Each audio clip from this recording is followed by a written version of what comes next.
As a music teacher, I know how frustrating it can be when a source of traffic and revenue suddenly stops working. What used to be a steady stream of inquiries suddenly runs dry, and you're left thinking, now what? Don't worry, I've got you covered because in this broadcast, we are going to go through 5 traffic and revenue streams that you can use for your music studio so that when one stream dries up, you've got several others to use.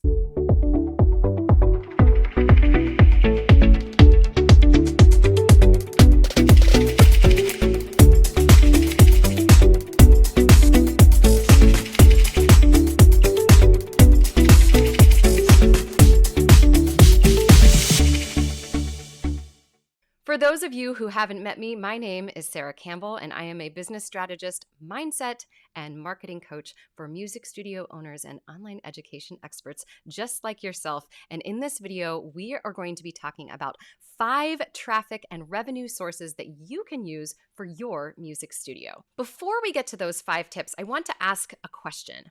What are the sources of traffic and revenue that you have relied on in your studio?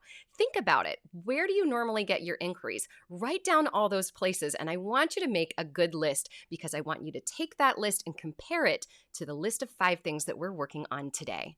Tip number 1 is to look at how you are using word of mouth in your studio. Sometimes we think that word of mouth is something that we can't actually influence, but I'm here to tell you that's not the case. We can influence word of mouth marketing by making sure that we love on our current clients. That could be sending a little email, a little text, or even sending something in snail mail to let them know how much they are appreciated. When we take that extra step to show our clients how appreciated they are, it puts a little nugget in the back of their head that reminds them how much they enjoy being part of your studio, so they're more likely to tell people about you. And of course, you can do the brave thing and actually ask for referrals. So reach out to those clients that you love the most, the ones that you're like, I wish I could clone these people, and tell them how much you appreciate them and let them know that you have open spaces. Tip number 2 is email marketing. And this can be useful whether you are a solo studio owner or a multi-teacher studio,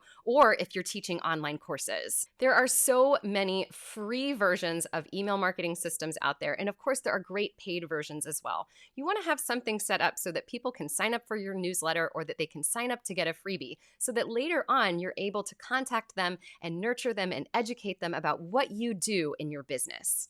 This is a great place to increase your traffic and increase your revenue because if you have an email list, guess what? That's where the money lives. Item number 3 is to look at how you're using social media. Now, there are 3 specific ways that I encourage clients to use social media. Let's examine them. The first way is to make sure that you're giving people an idea of what happens in your studio. Whether it's behind the scenes posts or just posts about how much you love teaching, show them what happens. Let them know about the magic that you create. Number 2 is to use social media as a place where you can celebrate your current clients. This is one of the most powerful ways that we can lean into good marketing, showing people that those who work with us are happy. And the third way to use social media is the way that people normally jump into first.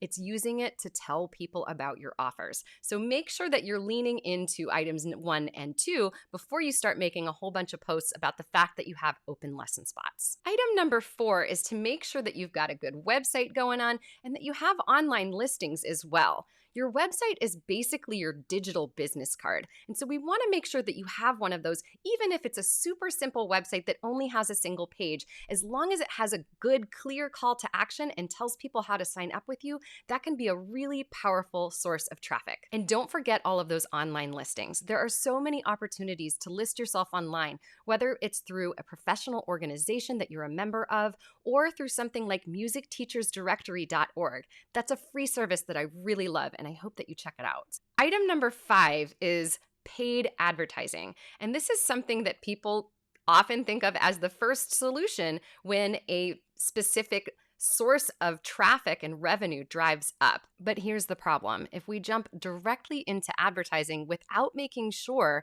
that we have a good and clear website, that we have socials that reflect what we do, who we are, and how we serve people, and we have a place where people can sign up, like an email list, then paid advertising can fall flat. So make sure that you lean into those other items before you start chucking money at Facebook or Google Ads. If you'd like more information about how you can get better at social media marketing and make sure to optimize your Google My Business listing, then head on over to savvymusicstudio.com/social, where you can learn about the self-paced social course and how to get a free personalized social media audit from me. If you enjoyed today's video, be sure to subscribe and turn on notifications so that you know when the next video drops.